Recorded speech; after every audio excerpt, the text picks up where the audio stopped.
अस्सलाम वालेकुम। उम्मीद है आप लोग खैरियत से होंगे।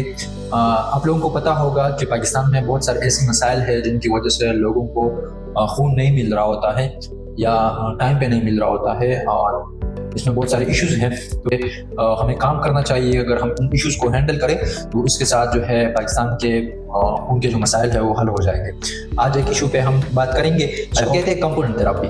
पहले ऐसा होता था कि जब भी किसी को ब्लड की ज़रूरत होती थी तो एक बंदा जाता था और उसकी वैन से ब्लड निकाला जाता था और फिर उसके लिए टेस्ट वगैरह, उस ब्लड के लिए टेस्ट वगैरह करके दूसरी बंदी को लगाया जाता था।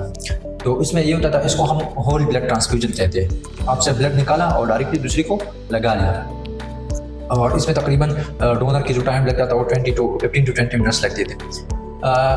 ये होता था कि अगर किसी को रेड ब्लड सेल्स की ज़रूरत होती थी तो वो भी होल ब्लड ट्रांसफ्यूजन करवा देते थे। अगर किसी को प्लेटलेट्स की ज़रूरत होती थी तो फिर भी वही तरीका अपनाया जाता था कि होल ब्लड ट्रांसफ्यूजन करके उनको प्लेटलेट्स उससे निकाले जाते था। अभी बहुत सारे टाइम पहले जो ये कंसेप्ट आया है कि इसमें कंपोनेंट्स को कन्वर्ट किया जाता है। आप लोगों ने सुना होगा कि कोई बंदा आपको मैसेज कर देता है या कॉल कर देता है कि मेरे पेशेंट को जो है 15 बैग ब्लड की ज़रूरत है।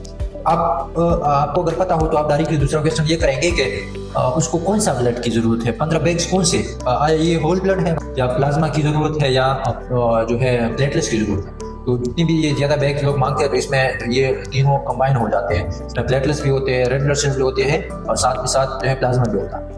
कंपोनेंट थेरेपी ये होती है कि एक बंदे को फॉर एग्जांपल एक कंपोनेंट की ज़रूरत है, ब्लड की एक कंपोनेंट की, तो उसको हम सिर्फ वही एक ही कंपोनेंट लगा लें। फॉर एग्जांपल एक बंदा है, उसको प्लेटलेट्स की ज़रूरत है, तो हम दूसरे जो डोनर है उससे सिर्फ प्लेटलेट्स ही निकाल के उस बंदे को लगा लें। ऐसा ना हो कि उसको प्लेटलेट्स की ज़रूरत है हम उसको होल ब्लड लगा लें, या उसको प्लेटलेट्स की ज़रूरत है और हम डोनर से होल ब्लड ले लें। तो उसमें दो नुकसान है। एक तो ये है कि जो डोनर है आपने उनसे एक्स्ट्रा ब्लड ले लिया, आपने उससे होल ब्लड ले लिया, और जो रिसिपिएंट है जिसको ब्लड की ज़रूरत है, जिसको सिर्फ प्लेटलेट्स की ज़रूरत है, आपने उसको दो कंपोनेंट्स एक्स्ट्रा लगा लिए। मतलब उसमें जो प्लाज्मा है और जो रेड ब्लड सेल्स है वो आपने एक्स्ट्रा लगा लिए। तो इसके लिए ज़रूरी है कि जिस बंदी को प्लेटलेट्स की ज़रूरत हो उसको सिर्फ डोनर से प्लेटलेट्स ही निकाला जाए। तो इस तरीक़ों को एपेरेसिस कहते हैं। एपेरेसिस में ये होता है कि जो डोनर होता है इसके बॉडी से पूरा ब्लड निकाल के एक मशीन में उससे प्लेटलेट्स अलग करके प्लेटलेट्स एक बैग में जाती है और बाकी ब्लड उस बंदे को वापस जाता है। उसकी पूरी साइकिल जो होते हैं तकरीबन 2 से 3 घंटे उस पूरी प्रोसीजर पे लगते हैं। लेकिन इसका फ़ायदा ये होता है कि जो डोनर होता है उससे सिर्फ प्लेटलेट्स ही निकाले जाते हैं, और वो बंदा जो है फॉर एग्जांपल वो होल ब्लड डोनेट करता है जो डोनर, तो 3 महीने बाद फिर होल ब्लड डोनेट करेगा। अगर उसने प्लेटलेट्स डोनेट की है तो 15 दिन बाद दोबारा प्लेटलेट्स डोनेट कर सकते हैं। ये प्लेटलेट्स ज़्यादातर जो है कैंसर के पेशेंट्स को ज़रूरत होती है, या बाकी भी बहुत सारे सर्जरीज में प्लेटलेट्स वगैरह लगते हैं जिस बंदे की प्लेटलेट्स काउंट कम होती है।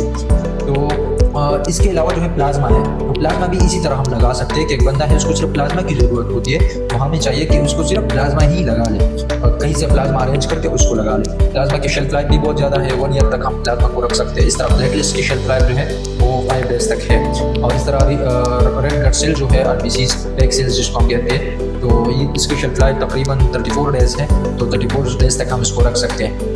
लेकिन ज़रूरी ये है कि हम इस कंपोनेंट थेरेपी को अपनाए। बंदी को एक कंपोनेंट की ज़रूरत हो तो हम उसके लिए सिर्फ वही कंपोनेंट डोनर से लेके उसको लगा लें, तो इस डोनर को भी फ़ायदा होगा, रिसिपिएंट को भी फ़ायदा होगा, और ब्लड की जो प्रॉब्लम्स है, ब्लड की जो शॉर्टेज आ रही है वो भी नहीं आएगी। अगर आप ऐसा करते हैं कि एक बंदा है उसने प्लेटलेट्स डोनेट किया तो बंदा फिर 15 दिन बाद होल ब्लड डोनेशन भी कर सकता है, और डोनर हमारे पास बचा रहता है। जो प्लेटलेट्स आप लोग जो है होल ब्लड से निकाल के एक पेशेंट को लगा लेते हो तो उसका वो इतनी एफिशिएंट नहीं होते, वो इतनी इफेक्टिव नहीं होती है एज़ कम्पेयर टू वो प्लेटलेट्स जो आप एक बंदी से सिर्फ प्लेटलेट्स ही निकाल के लगा लेते हो।